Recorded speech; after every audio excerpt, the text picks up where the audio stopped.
Guys, how are you? आप कैसे हैं? आशा करते हैं आप खुश होंगे, स्वस्थ होंगे, मस्त होंगे। आज हम एक्सरसाइज 2.2 का क्वेश्चन नंबर 2 का थर्ड पार्ट सरल करेंगे। क्वेश्चन है px बराबर x की क्यूब बहुपद के लिए p0, p1 व p2 का मान ज्ञात कीजिए। पहले हम p0 का मान निकालते हैं। p0 और बहुपद का मान उतार लेंगे यहाँ x की क्यूब। तो यहाँ p x की जगह p0 लिखा हुआ है यहाँ, तो हम इसकी जगह 0 रख देंगे यहाँ क्यूब। तो 0 को 3 बार गुणा करेंगे तो 0 ही आंसर आएगा इसका। तो इसका आ गया ये आंसर। अब इसका सेकंड पार्ट यानी p1 के लिए बहुपद का मान क्या होगा। तो p1 के लिए बहुपद का मान x की क्यूब उतार लेंगे यहाँ। तो 1 x का मान दिया हुआ 1, तो अब की बार हम x की जगह 1 रख देंगे और इसकी घात 3 लगा देंगे। 1 की घात 3 का मतलब है 1 की 3 बार गुणा 1 का 1, तो इसका आंसर 1 ही आएगा। अब इसका थर्ड पार्ट दिया हुआ है px बराबर x की क्यूब। अब x की जगह हमें p2 का मान निकालना है। तो p2 इक्वल टू, अब x की जगह हमें 2 मान रखना है इसका। 2 की घात 3, तो 2 की घात 3 का मतलब है 2 की 3 बार गुणा बराबर 2 दूनी 4 दूनी 8, तो ये इसका आंसर हो गया 8। इस तरह ये इस बहुपद के px बराबर x की क्यूब के बहुपद के लिए p0, p2, p1 और p2 के मान ज्ञात हो गए। ये इनके आंसर है। अब हम क्वेश्चन नंबर 2 का ही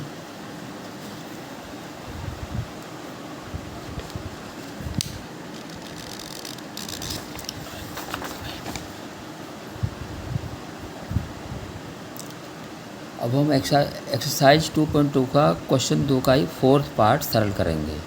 इसमें दिया हुआ है px का मान, px बहुपद का मान है px x माइनस 1 और x प्लस 1।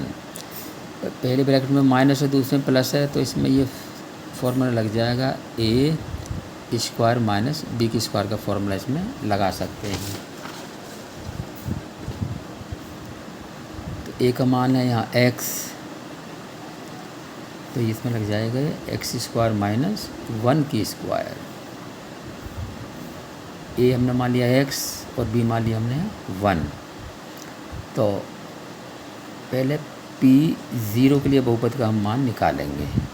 तो p0 के लिए बहुपद का मान निकालेंगे तो p जहाँ x की जगह पर हम 0 रखेंगे स्क्वायर माइनस 1, तो बराबर 0 का स्क्वायर 0 आएगा। तो ये इसका आंसर हो जाएगा हमारा माइनस 1 की 1 आंसर आ गया इसका। अब p1 के लिए इसका मान निकालेंगे। वही इसे या तो सूत्र में रख लीजिए या इसे डायरेक्ट रख लीजिए, तो भी एक ही बात है भाई। अब हम डायरेक्ट रखते हैं इसे भाई। एक बार x माइनस 1 और दूसरे ब्रैकेट में x प्लस 1। चलिए p1 का मान निकालते हैं यहाँ। तो 1 माइनस 1 और दूसरे ब्रैकेट में 1 प्लस 1, तो 1 से 1 कट जाएगा तो 0 आया और 1 और 1 2 आ गया यहाँ। 0 को 2 में मल्टीप्लाई करेंगे तो 2 ही आ जाएगा इसका। इस तरह p1 के लिए बहुपद का मान हमारे पास आया ये 2 इसका आंसर। या अभी से डायरेक्ट कर लें, सूत्र में लगा रख कर भी कर सकते हैं। अब है p2 का मान निकालना है इसमें। p2 का मान निकालेंगे बहुपद में रख कर, तो x माइनस 1 और दूसरे ब्रैकेट में है x प्लस 1। या तो सूत्र के द्वारा निकाल लीजिए इसके द्वारा, या इसे डायरेक्ट रख लीजिए इसमें मान। तो x का मान अब की बार हम 2 रखेंगे, तो 2 माइनस 1 और दूसरे ब्रैकेट में 2 प्लस 1। तो 2 में से 1 गया तो 1 बचेगा और 2 प्लस 1 इक्वल टू हो जाएगा 3।